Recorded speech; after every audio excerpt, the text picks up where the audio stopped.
निडर होके तुम बात करोगे। अभी तुम्हारा ईमान खोखला है, उस काबिल नहीं है, समझे? तो आना, हजारों लाखों लोग भी रहेंगे ना, सैयदा नुसरत जरूर जरूर जरूर आगे बढ़ेगी, पीछे नहीं हटेगी। हो गया? ठीक है, ये मेरा चैलेंज है। दुनिया के कोई भी कोने में से बैठ के एक मैसेज अगर मोबाइल पे देके आरएसएस के लोग, हाँ, क्या कर लेंगे? नहीं, क्या कर लेंगे? ठीक है, अगर तुम आते हैं मारने के लिए तो मैं भी कुछ कम नहीं हूं, याद रखना। कानून का मालूम है, सेक्शन 100 क्या लगता है? औरत अपने बचाव के लिए, आगे वाले का अगर अपने बचाव के लिए अगर उसको हाथ कुछ चल जाता है या फिर मर जाता है आदमी, हाँ, मालूम है सेक्शन कब लगता है? ये वो पता कर लेना, ये उसके बाद आना मेरे घर, राइट?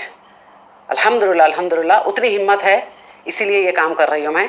मगर तुम्हारा पर्दा फाश करके रहूंगी। और तुम जो मदरसों में तालीमात दे रहे हो, आतंक के तालीमात गले काटते फिर रहे हो ना, ये एक दिन ख़त्म होगा। वक्त आया है, ख़त्म होने के लिए वक्त आया है, इंशाल्लाह इंशाल्लाह। ठीक है?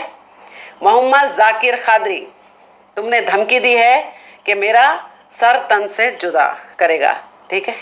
किसी की माँ नहीं जनी, बिना रब्बुल आलमीन की हो नहीं सकता है, सवाल ही पैदा नहीं होता, सवाल पैदा नहीं होता, बता रही हूँ मैं। बात करने वाले हैं आईपीसी की धारा 100 के बारे में। किसी भी व्यक्ति की असामान्य मृत्यु पुलिस इन्वेस्टिगेशन का सब्जेक्ट होती है। अगर किसी की मृत्यु का कारण कोई हादसा नहीं बल्कि कोई व्यक्ति है तो फिर पुलिस हत्या का मामला दर्ज कर लेती है, जिसमें फांसी की सजा या कम से कम उम्र कैद तो होती ही है। लेकिन कुछ कंडीशन ऐसी भी होती हैं जिनके चलते अगर हत्या का मामला दर्ज भी होता है पर कोर्ट उसे सजा नहीं देता। भारतीय दंड संहिता 1860 की धारा 100 के अनुसार उन 7 परिस्थितियों का उल्लेख किया गया है जिसमें आरोपी व्यक्तिगत प्रतिरक्षा के अधिकार का प्रयोग करके हमलावर की मृत्यु भी कर सकता है। ऐसी मृत्यु अपराध नहीं मानी जाती। वो 7 कंडीशन कुछ इस तरह से हैं।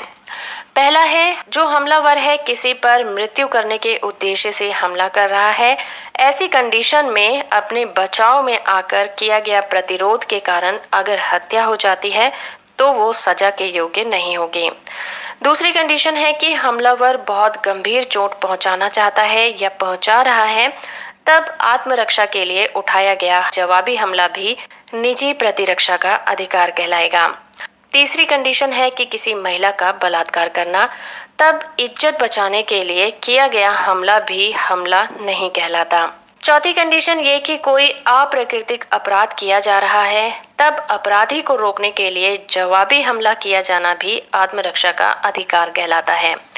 पांचवी कंडीशन ये कि किसी का अपहरण या फिर व्यापहरण किया जाता है, तब ऐसे अपराध को रोकने के लिए प्रयोग किया गया बल भी अपराध नहीं कहलाता। छठी कंडीशन ये कि अगर कोई मृत्यु का डर दिखाता है तो उस मृत्यु से बचने के उद्देश्य से किया गया हमला भी निजी प्रतिरक्षा का अधिकार कहलाता है। और सातवीं कंडीशन ये कि किसी पर एसिड के द्वारा हमला किया जाना है या फेंका जा रहा है, तब उन परिस्थितियों में आरोपी के द्वारा हमलावर की हत्या हो जाती है तो वो भी निजी सुरक्षा का अधिकार माना जाएगा। For example, Ajit Singh